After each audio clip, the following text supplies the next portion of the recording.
I'm Allie. I came out after 20 years of marriage and I have 3 kids. I'm Melissa and I have 2 kids and I came out at 37 after an 11-year marriage. This podcast is about coming out later and the struggles and victories that come with it. When coming out feels like the end of the world, but it's really just the beginning. This is the Lesbian Chronicles.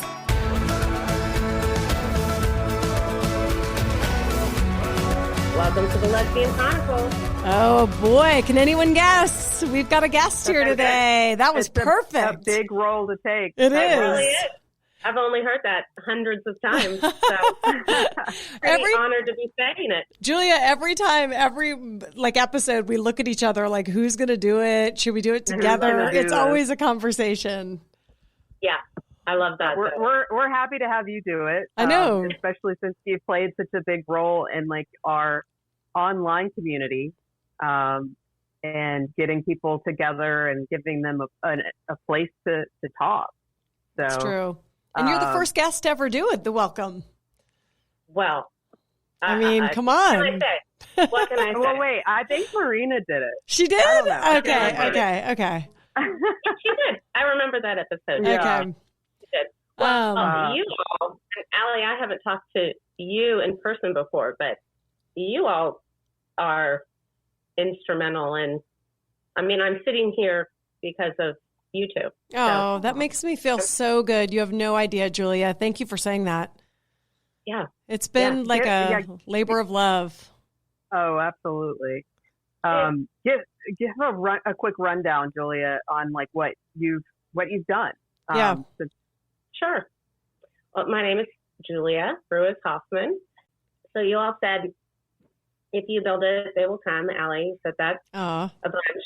And you two and Glennon, same thing. Us and Glennon. Totally same level. For me, yes. For me, you're on the same level because when I came out early 2019, and isn't it amazing? It's really it's just 2022, right? I know. It's like yesterday. Yeah, but it's really it's a different time. So I came out early 2019, and I'll tell a little bit about my story. But there was no, I was seeking support, and it didn't exist. What I needed didn't exist. So I would listen to you. You were my support. So I'd listen to you every week. And you were the first people that I ever met, quote unquote, that had similar stories from me. Before that, I didn't know a single person, which I know is a lot of our experience at the time. I didn't know anybody that had my story. I just felt like it's an awful feeling. Yeah, it's an awful feeling. I don't know if you remember us saying or me saying one time, I said to my therapist, I'm like, I don't know one person that's done this. And I know a lot of women, like in having kids in my life, my work, like I knew tons of women. I'm like literally crying to my therapist. I don't know one who's done this. And she was like, they're everywhere, but they weren't. They're there. And they were. Yeah, they were. She was right. They were everywhere. A few more came out during the pandemic. I think there was a beautiful awakening during the pandemic. But I listened to you. You said if you build it, I started Bloomer Society on Facebook and invited my wife and then the 2 other lesbians that I knew in the world. And, we had this lovely little community for the first 6 months. And then I decided to take it on a private platform to make it just felt safer to me. I had a lot of fears myself about what, posting and what was going to go out there and people's opinions. And so I saw that was the same for other people too, and that they needed they needed the safety to share their story in a, as much of a closed community as anything on the internet can be. Right. And so that's how it started. That really resonates, the whole privacy thing, because, initially when you're starting through this process, it's like you can barely admit it to yourself. And then to start being a little bit more public about it, even on Facebook, it feels scary, like you immediately think that just by joining a group on Facebook that is related to coming out, that someone is going to see it. Yeah. And that you're somehow going to be like outed before you're ready. Right. And so I think that's a really good point of having that private space where you just have a little bit more security there is important. Yeah. There's and I'll go and, now there's so many more, and there's a real need for that. There's a need to be able to get on Facebook or Reddit or any other platform and just immediately find this big group of people. And then I think there's also a need for what I'm doing, which is smaller and more intimate and just works better with how I work. That's how I work. Let me roll it back to when you first started, because I think it's like gives people hope that it's not like you walked into this big, community of people to start a group. To your point, like build it and they'll come. You started, did you say with 4 people, you and 3 others? And did you have the 3, people. Like you knew you had them, or was it like really you and one other? Like how little was it from inception in your head to the 3 to the what it was? Like how did that look? It was little. I mean, we were only 30 to 40 people for the first 3 or 4 months. Wow, yeah. So we call them the OG bloomers. The OG bloomers. And I mean, they just connected at in Colorado, Red Rock, because when it's that few people, we were each other's lifelines. I mean, and before it even got to 30 or 40, though, it was 4. Like, did you say, originally, like, how did you jump? Because, like, if I knew I had 40, I'd be feeling high and great. But at 3 or 4, it's a little bit more like, shit, we're alone here. Like, how did you even get it to that? I just thought of what lesbians I knew and invited the 2. And then they said, would you share this with people that you know? And then they shared it and they shared it. It was, Bloomer Society has never been something that's like gone viral, or, my intention has never been to grow it huge, because again, I like the intimacy of knowing all those people, knowing the names. And it feels like when people come into it, they're really in crisis. Like I think of this as crisis work. Right.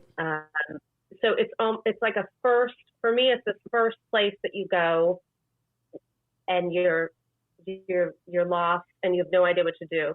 So you go in and you can read. If you're not ready to talk or share, you can just read. So at this point, we have 2 years worth of stories and interviews and questions and answers.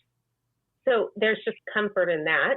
Yeah, a lot of like content, because you're right. Like I was searching for content and there really wasn't. I remember like reading the same stuff over and over and over because I couldn't find anything. Yeah, the same articles, the same. So that's so true. Would take, after a year or 2 years, you have a lot of stuff there. We have a lot, and it's really well organized by topic, and it works. Melissa, your article, I mean, I've read your article was so wonderful because how long ago was that? That was June 2019. Actually, that was published I think a few days before we even started the podcast. Oh, really? So yeah, it was like that article hit, and then Allie and I had recorded our first episode in the closet. And so in the closet. And so the timing just worked out really well. But, I was going through that same struggle when I was first coming out, literally being I'm the first idiot that didn't realize their own sexuality. Okay, I'm going to be trying to come out and they're going to be get out of here. We only accept people who knew. And that struggle to find information and everything. And then once I met Allie and the other people in our group, I started realizing I'm not alone and we need to talk about this. And Allie and I remember after one of our meetings being we've got to do something here, to get this message out, because people are out there and they're coming out. But it seems up until the past few years, it was just this unspoken thing. You came out, but you didn't make it known that you had been married to a man before. And it's actually so common. And I think you almost were forcing people to leave their life behind, like it's such a secret that now I can't even go back there and show these people from my past who I am. I have to now be this whole new person versus like, I think what Melissa and I try to do is be who we are in our new life, still in front of our old life. Like, it doesn't feel like merge the two. It doesn't feel like it has to be such a secret that now I have to just move away and start over in the witness protection program. You know, it's like the queer witness protection program. That is what it feels like. And early it felt like that. Like with my catalyst, I remember almost like hiding, or like if I saw someone I knew, I was like, oh shit, nobody make eye contact. Like I know that woman. That was the early days, but it's just like that feeling I hate. Yeah, I do too. Yeah. Which is why we talk about, idiots, which is why I just would lead with it. Yeah. I would lead with it. I met a woman, fell in love, and getting divorced, and I'm a lesbian. Hi. Yeah. Hi. Oh, yeah. And I'm Julia. I didn't want anyone to misconstrue what was happening. I just wanted to be really out there with it, which means that I didn't get to celebrate. I didn't get to celebrate coming out because there was too much pain around it to feel like it was any kind of celebration. And now that's part of my goal too, is to help women figure out, like, where can I celebrate this, and then where can I understand that this is this feels awful and it's painful, but there's room for both of them. But it's just too like that. I tell my children this, and I think it's like the life skill that will get you through your entire life. If you can master this one thing, is get comfortable being uncomfortable. Because once you can live in that, you can do anything. Like there's literally nothing you can't do if you can have that uncomfortable conversation. Get uncomfortable with everything. You walk into a business meeting, get comfortable being uncomfortable and show up, which is kind of what you did. Instead of hiding like I was, in the first early months, you just said, fuck it. I'm going to be really uncomfortable. I am so-and-so with this new partner. I left my marriage. It's exactly who I am. Take it or leave it. And let's, go have dinner. I mean, it was just like, to me, there's something so brave and cool about that. I didn't do that, but I admire that so much. Well, we just do I don't know if I thought I had a choice. Yeah. Did you know you were gay early on, or was it always? So you're like Melissa. No gay feelings. Mm-hmm. No, I did not. No. Yeah. So I did 16 years of Catholic school, Allie. Yeah. So, yeah. Cheers to that. That's right. So I, I grew up in San Jose, California, which is liberal, obviously, but I did not know, there was no representation. I mean, I didn't know anybody. Me neither. That has a mom and a dad and, the 2.5 kids. I didn't even really know anybody that was divorced. My parents divorced when I was 8, and I think I was the only one that, so it was this very sheltered, very sheltered life, all the way through college, I feel like. Right. So I have tons of memories of when I was a child and, thoughts that I'd have or, different, I have tons of, I can pinpoint all these signs to where, oh, that's where you could have figured it out. That's where you could have figured it out. But long story short, I wanted to be a mother. Same. Yeah. I wanted to be a mother. And to not see that representation, to not see that happening where there are people. Like, that's a good point. Like growing up, I never saw any families with 2 moms or 2 dads. Never. And in the Catholic Church, to Julia's point, I remember her name, first and last name from grade school, whose parents got divorced. I remember her. That's how it never happened. It was the talk of the entire Catholic community of, holy shit, look what just happened to Emily Taylor. And everybody felt so sorry for her. Emily Taylor, wherever she is. Yeah, God bless her. I would love to know now. Like, I remember my parents being like, poor Emily. Her mom and dad. Like, did you feel that stigma? Like, the Catholic Church just does not wrap their arms around these people. Back then, I don't know that they did. They knew. Yeah. I felt supported. You know, we would get meals. So my parents divorced, but before that, my mom was very mentally ill. She was mentally ill my whole childhood, so we're in and out of psychiatric treatment and things like that. And my dad was disabled, so he had a called spastic paraplegia, so he was disabled. Wow. So I felt different anyway. Yeah. You know, I didn't feel like I fit in anywhere, and so I just conformed.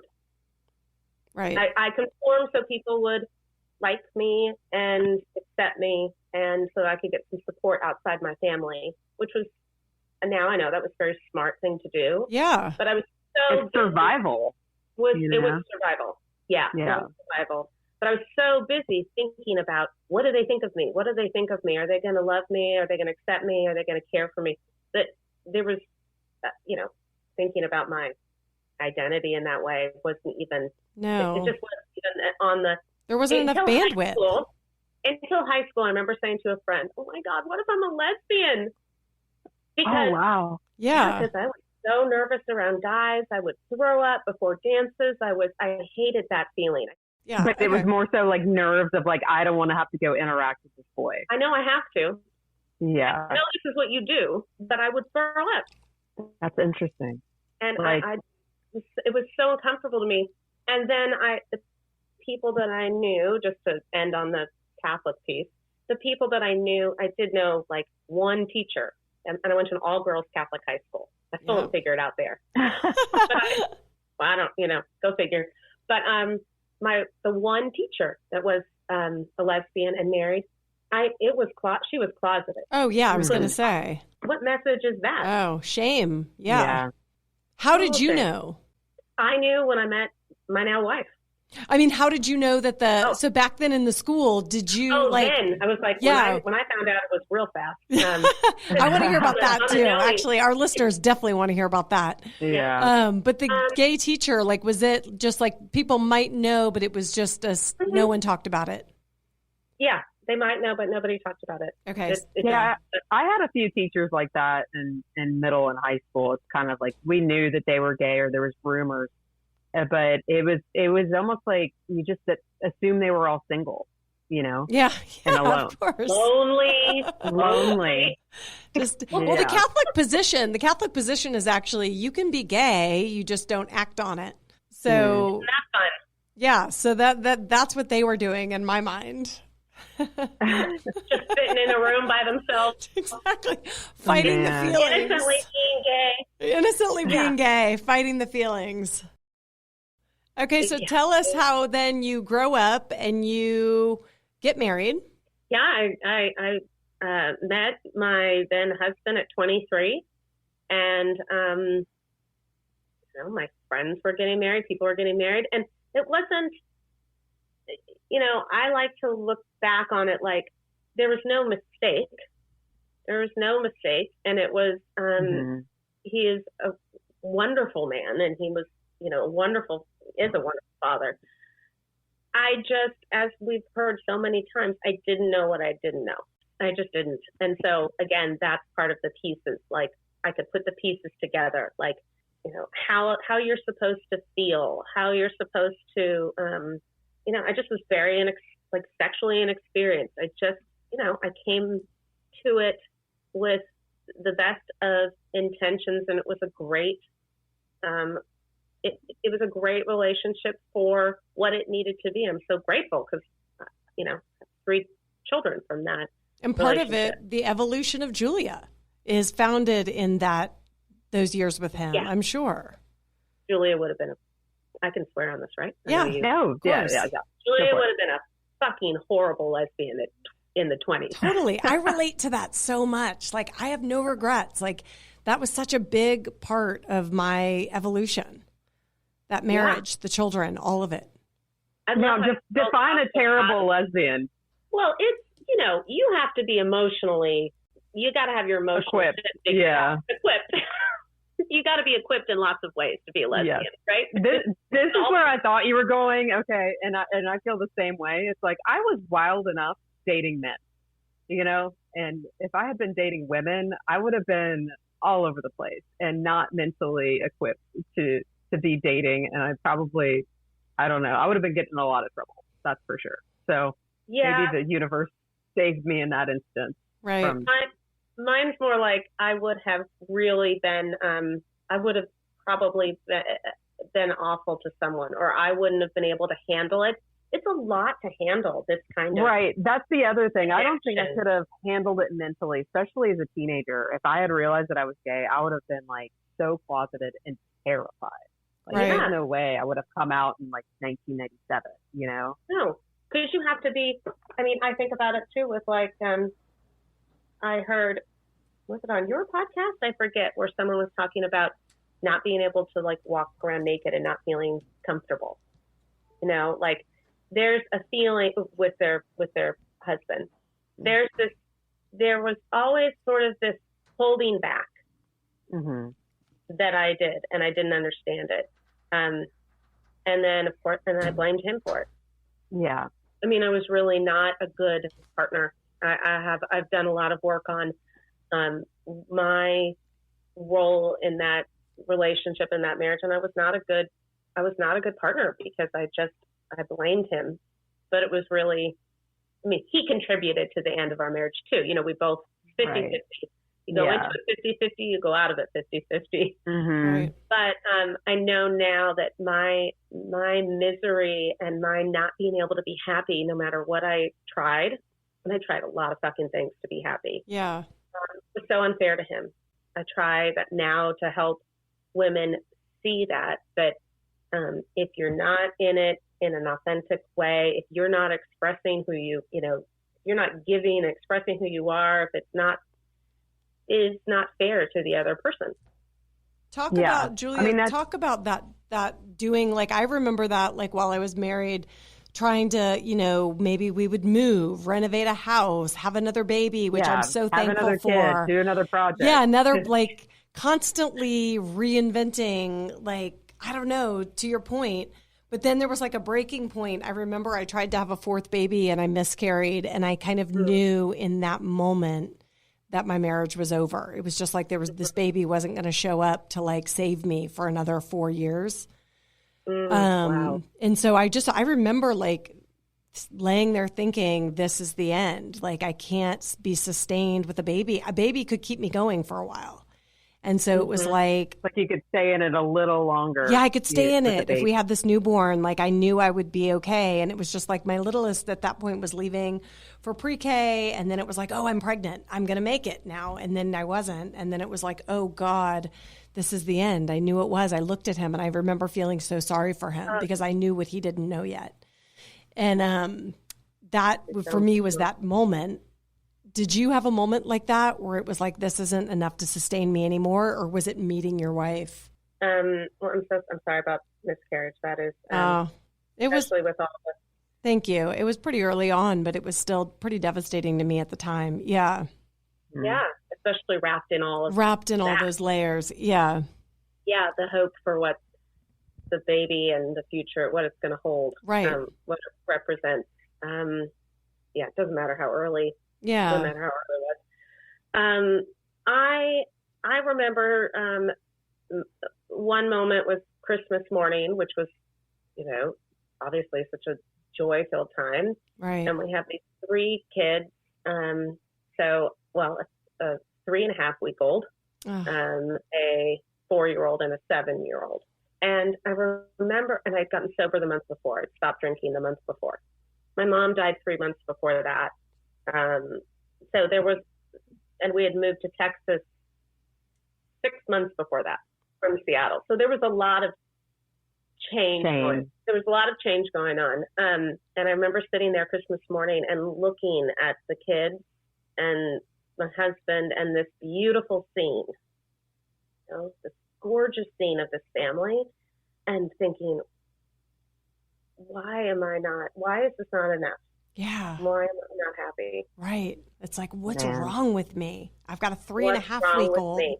Yeah. What is wrong with me? Yeah. Especially being sober too. Getting sober, you expect to have, for everything to be so much clearer and happier. Oh yeah, no, it doesn't start out that way. No. It starts off crying for the first 6 months. Yeah, a lot of crying. And that was the last thing that I tried. It was my last ditch effort, was stopping drinking. What was that? Like, was that an issue? Do you think, I mean, obviously people drink for many reasons, but was it part of the I'm miserable, don't know why, and I drink? Or was it just like part of your, I mean, part of the Catholic culture is drinking, and like, I feel like partying. My parents partied all the time. Oh, like, yeah. Is that, were you always a drinker? Like, did it become a problem as you were trying to figure your life? Like, what was that about? Well, I was always a drinker from, college on. I think I looked like everybody else. I don't think it didn't affect my life in ways where I'd never gone to rehab. I'd never missed work. Thank God I didn't get into an accident. Yeah. I'm sure many, many times. So I think I looked normal, but I knew inside that it was bad. Okay. I knew that I was doing it to numb out. And I just didn't want to. And again, this is after I'm a counselor. I've been counseling for since I was 8. Wow. Decades of counseling, right? Yeah. I hadn't unearthed. Since you were 8, so like Lucy, Charlie Brown Exactly. situation. Oh yeah, Sister Dolores. Sister Dolores in the first grade. I was afraid of dying, and I went and saw Sister Dolores. That was my first counselor. It's funny because we had a Sister Dolores too. Did you really? Yeah, but go ahead. God, I've never even it must heard be that a name. Catholic name. Yeah. Oh Lord. And so I had many, many, many years of being able to look, inside, and I think it just I was ready when I was ready, and then I met Christy and I told my husband. I mean, it's really my situation was really not one like yours, Allie, where you were thinking about it and nervous to tell people. Yeah. It was really like one day I was identified as straight, and the next day I was gay. But who? Well, okay. Tell us how you met. Yeah. How you met her and all that stuff. Like, how did that go down? Yeah. So we actually met at a meeting, at an AA meeting, which I do not recommend. I was going to say, don't they say don't do I know. that? Isn't it like one of the rules? It is. You got it, Melissa. It's one of the rules. Julia's a rule breaker. Rule breaker. Okay, so you show up at AA. Your husband is home with the kids. Yeah, it was my first time going to a meeting. I talked to my sister, and I said, I feel lonely and out of control. Those were my 2 words. And so really, is your sister older or younger? This was my younger sister. Okay. Yeah, I have 2, older and younger. Okay. Yeah, who I'm very close to. Now, there were some, glitches along the way, but very close to now. I said I feel out of control and lonely. She suggested I go to Al-Anon, because Al-Anon is for families of alcoholics, and we have it all in our family. Mm-hmm. And I said, I can't go to Al-Anon. I'd be a fucking hypocrite, because I'm like an alcoholic. Yeah. I'm one of them. Yeah, exactly. Hello. That's the first time I ever said it out loud. Wow. That's tough. Yeah. And so she said, well, she looked at me like, She said, better call Sister Dolores. Yeah. So we looked up a meeting, and I went to a meeting 2 days later. And Christy, it was her second time. She had a short stint of sobriety, maybe a year or 2 before, where she'd gone to some meetings, but she was in the middle of a separation from her wife. She was, the lowest point of her life. And she had I think we both met on like our second meeting. So our sobriety date's 2 days apart. Wow. Yeah. So next year, or next month, you go one day at a time, but next month it'll be 4 years since I've had a drink. 4 years. Nice. Wow. Congratulations. Yeah. I could barely go a month with that whole Full 30 thing. That was hell. Yeah. Do you feel like it's getting to where you don't think about it anymore? Or is it there? Jason Isbell is like my favorite artist of all time. And he sings a song about drinking where he's like, it gets easier, but it never gets easy. Yeah. Interesting. Is that true for you? Yeah. I love him. You love Loves him? Yes. Oh my God, he's the best. I follow him like around. Like we travel to see him. He's not from Atlanta. He's from Alabama. Yes. But literally the best lyricist on the planet, in my opinion. Like his songs, like even when I was coming out, like every one, I would just hang on every word. It's on a loop at our house. Yeah. But the drinking thing, I don't know, that song he said is very true for him, that like it does get easier, but it never gets easy. Yeah. I mean, it's true. I think I just look back on my life before and how awful alcohol was. Yeah. So awful for me. And right. I remember, and this was in Dallas. This was, in Dallas, I had a newborn and 2 young kids. And I remember pulling over and throwing up on the side of the road because I was hungover after, wow. It was, it never brought anything good into my life. Right. Never. It's so true, right? It doesn't. For me, that's for me. I mean, I can't stop. Right. So Yeah. that's for me. That's not everybody. But so when I look at it that way, that's what makes it easy for me. It's like that didn't bring me anything. Stopping drinking brought me my life. And so there's so much gratitude for it. And Christy and I follow our own, you have to do your own program, you have to do your own path. But I think we're both really good support for each other in the gratitude that we have for, the clarity that we got. And she was gay always. Like, it sounds like she was out. She'd already been married. So she wasn't trying to also probably hide in the way that, when you meet someone sometimes that's also just coming out, it becomes a whole thing where you're both kind of going through this hard process. Yeah. No, I mean, we met and we were friends. We were just friends for months. And I was literally a minivan driving mom of 3 with a baby. And, she said in the meetings that I would say that I have like this perfect life and, got great life and great marriage. And I don't know what's wrong with me. Oh, wow. Okay. Yeah. Did she know? Could she her gaydar? Did she have like a, yeah. Well, we've talked about it a million times. And, of course, I would like her to say, like, I walked in the room and her breath was taken away. Yeah, and her clearly. Duh. But no, I mean, the heavens opened. Exactly. She was really respectful. I mean, I was married and she was going through separation. So we were support for each other. It just got to the point where I knew, I knew without a doubt. I mean, I just completely fell in love with her. Told her, decided if I was going to tell my husband, I probably needed to know what it's like to kiss a woman. That was my choice at the time. Kissed a woman, decided, what I thought was right. And told him days later. Wow. What was his response? Devastated.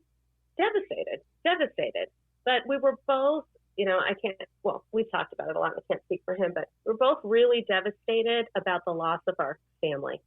Right. Mm-hmm. So it just brings me back because we really loved our family. Yeah, of course. But neither of us was devastated. I'm glad I brought tissues because anyway, neither of us was devastated. I don't think about the loss of our marriage. That's a really good point because I think that's a lot of the time that's like what we're clinging to is the family. It's true. It's not so much the man, it's the family and being together and seeing that they're a good father, and you parent well together. The dream. Like that makes it the dream extra hard. Yeah, it's the dream. And how about that's like when I was getting divorced and telling people, like they were just like, wait, what? Like this was before I came out. Like they couldn't wrap their head around how like he and I were so good together. Like, how are you guys getting divorced? Yeah. The people and I wonder if you guys had the same experience, the people that had in my life that had biggest, strongest, hardest reaction to my choice, in my opinion, they were the people with the most sadness in their life at the time. Oh, interesting. Yeah, like it's almost like they were projecting their own stuff on you. Like if you can do this thing, it just throws me because it's like divorce is contagious, like that's how they feel. Want to support the Lesbian Chronicles podcast? Rate us and write a review on Apple Podcast or Spotify. We love listener feedback. If you'd like to share your story, email us at melissaandallie@gmail.com. That's Melissa, MELISA, and Allie, ALLI, @gmail.com. Or follow us on Instagram at Lesbian Chronicles.